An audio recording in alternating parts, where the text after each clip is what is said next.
I found a hidden camera in my bedroom. When I checked the footage, I was horrified. I always felt like there was something off about my room, almost as if someone was watching me but would always brush it off, blaming it on the fact that my family had just moved into a new house. However, I was wrong, and I would soon discover the horrifying secret this house has been hiding. It all started when we heard a loud bang upstairs, followed by my dog Sasha growling and barking. She sounded absolutely ready to kill. It made everyone promptly freak out and rush upstairs, only to find Sasha was directing her attack at something in my doorway. We turned the corner expecting to find a snake or maybe even an intruder, but instead we find nothing. Absolutely nothing. Thin air. We didn't know what to attribute the loud bang to, but my family preferred to just ignore that and call Sasha old and delusional. We had to rip her away from the doorway and shove her outside, and even then she clawed urgently at the door as if she felt the need to defend us from something. It scared me, but I avoided speaking up about it under the fear that my family would laugh at me and call me paranoid. This was the biggest mistake of my entire life. Flash forward to now. I'd just gotten home from school. The house was relatively empty as both parents were working and my siblings had sports practice. Sasha was sprawled out in the dirt under a tree, eyeing up the goats and wagging her tail when a baby goat sniffed her warily. I knocked on the screen door to grab her attention, not quite wanting to be alone in the house when I had a dog. Obediently, she sprinted towards the door and leaped through before making herself cozy on the cool tile in the kitchen. I'd already grabbed a Sprite from the refrigerator and was ready to throw myself down on the couch and turn on the TV when suddenly there was another loud bang. Sasha immediately jumped up and began growling, pointing her body like an arrow at the staircase as if it were prey. Naturally, I bounded over to the kitchen and grabbed the biggest knife I could find. Sasha beat me to investigating the situation as she promptly ran straight up the stairs and left me in the dust. Fearing the worst, I ran up after her. To my utter shock, she bounded right into my room and dove straight into the back end of my closet and began sniffing and snorting insistently on the wall behind my rack of clothes. I sighed. Okay, maybe a mouse in the wall or something is that, I presumed. I walked up to where Sasha was snorting around and hesitantly pulled back the rack of clothes to reveal a square hole cut into the wallpaper. It was door-shaped and could fit an average person, but was short enough that said person would have to crawl to enter. I at first did not realize it was a door. It doesn't really look like one, rather just a perfectly aligned tear in the wallpaper. But upon running my fingers along it and force shoving one in, I found it flopped forward and fell to the floor with a heavy clap. A cut out of my wall. There was a light source from somewhere inside this crawl space, along with a ton of boxes which made no sense, and it seemed to be the only thing in there from my view. I would have never gone in there myself, but Sasha zipped right through when she realized I wasn't running away from it and began sniffing around in there. I tried calling her out, but she just looked at me over her shoulder like a disapproving mother-in-law and continued her quest for interesting scents. Feeling like she was never going to get out, I was faced with the reality that I'd have to crawl in and get her out myself, so I did. The room was so small that even at my short height I felt the ceiling brush my head every time I took a step. A few steps in, as I observed the stacks of cardboard boxes, I came across something. A blue sleeping bag. At first I froze, absolutely positive some psycho was right behind me and was going to clamp the hole shut and lock me in for all of eternity because I discovered their secret. But then I rationalized that maybe it was just more junk that happened to be spread out neatly on the floor coincidentally. So I worked up the courage to approach the sleeping bag. As more of it came into view, I noticed a small camera positioned neatly on top. Next to it was a jar of salted peanuts. I would have frozen up again, and I did, but much more briefly this time as I'd already given myself enough scares for it to get old. I crouched down and picked up the video camera.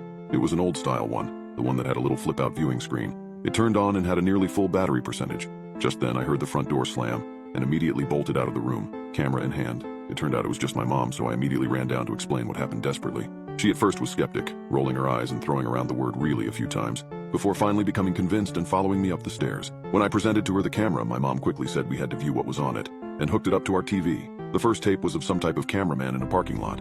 He walks confidently into a supermarket and begins walking around, until suddenly he aims his camera up and zooms in on a cluster of people. It's unclear what he's focusing on until an elderly couple come into view. I recognize them immediately. They're the couple that lived on the property before we moved in. The cameraman keeps his camera aimed on them for the rest of the video. He moves with them, keeping a safe distance, but he never loses sight of them. He follows them through the whole store and peeks over aisles to get shots of them. Abruptly, the camera turns around to a store employee who taps the cameraman's shoulder angrily and inquires on what exactly he is filming. The next is the first absolutely alarming tape.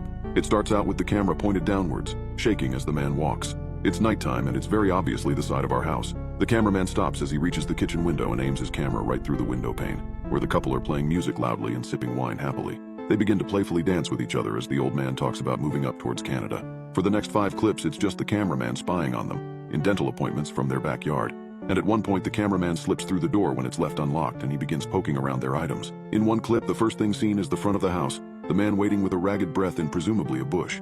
It's nighttime and he's very obviously excited for something. For the first time, we hear him talk as he whispers, "Come on," urgently. It's unclear what exactly he's waiting for until the old couple come outside to their lawn. The cameraman jumps up from a crouching position then, but then the couple is joined by 3 other people. They're all carrying drinks and settle themselves in lawn chairs, clearly planning on spending the rest of the night lounging about outside. The cameraman practically slumps and sits down again. He watches them for 10 minutes until his camera points downwards. He has a gun laying neatly in his lap. The last clip the cameraman has of the couple is when they're moving. The final moving trucks come to get the last of their furniture, and the clip pretty much consists of the couple standing around outside complaining about how hot it is and barking orders at movers. The next clip is of a real estate agent. I recognize her immediately too. She is the one who sold us the property. She's walking around confidently, surveying the stables and the exterior of the house. She opens her cell phone and makes a call to somebody about how dingy the place is, and how she'll never sell the dump without some major flipping, and looks pleased when it seems she wins an argument. She then leaves and the clip ends. The next clip is of me. This time it's positioned from inside the room. The cutout door is obviously taken away and the cameraman pokes his camera lens through my rack of clothes discreetly to film me. I'm walking around angrily, arguing on the phone with my dad about how he never comes straight home when he gets back in town. I remember that day clearly. I finally hung up on my dad and threw the phone on my bed before walking out. The clip ends. The next clip is of that day that Sasha freaked out. The cameraman is positioned at the top of the stairs, lying down and trying his best to discreetly film us through the railing. Sasha is lying down on the floor boredly. The cameraman zooms in on her, then back out on the rest of the family. He seems to zoom in on everything. The food, each of our faces, and even at one point on my mom's behind. This goes on for an agonizingly long time before he suddenly accidentally drops his camera on the next step, creating the loud bang we heard. Even dropped, the camera still records Sasha jumping up and racing up to the noise. The cameraman scurries to collect his camera and all about throws himself through my closet and into the room. Sasha follows him straight in, barking and growling angrily. He tries to wave her away, but she merely snarls at him and tries to snap at his hand. With no choice left, he turns and grabs a small elephant figurine lying in a box and throws it at her. It hits her forehead and is enough to scare her into backing out of the room, but she still barks insistently at the doorway. The figurine slides under my dresser, and when the cameraman hears us clambering up the stairs, he plugs the hole with the cutout and waits with a ragged breath. Our muffled voices, concerned and confused, are heard in the room. The cameraman listens until we shrug and drag her back down the stairs. The clip then ends. It's not the last clip. There's tons more with plenty of recent dates, but we don't bother to watch them. My mom called the police a while ago and a bunch of cop cars came. I've been frozen in the corner for hours as the cops questioned everyone. My siblings came home and were pretty angry at the sight of police and accused me and my mom of overreacting, but I hardly care if they understand. I'm still trying to process everything myself. I'm just trying to understand what caused the bang that made me find the room in the first place.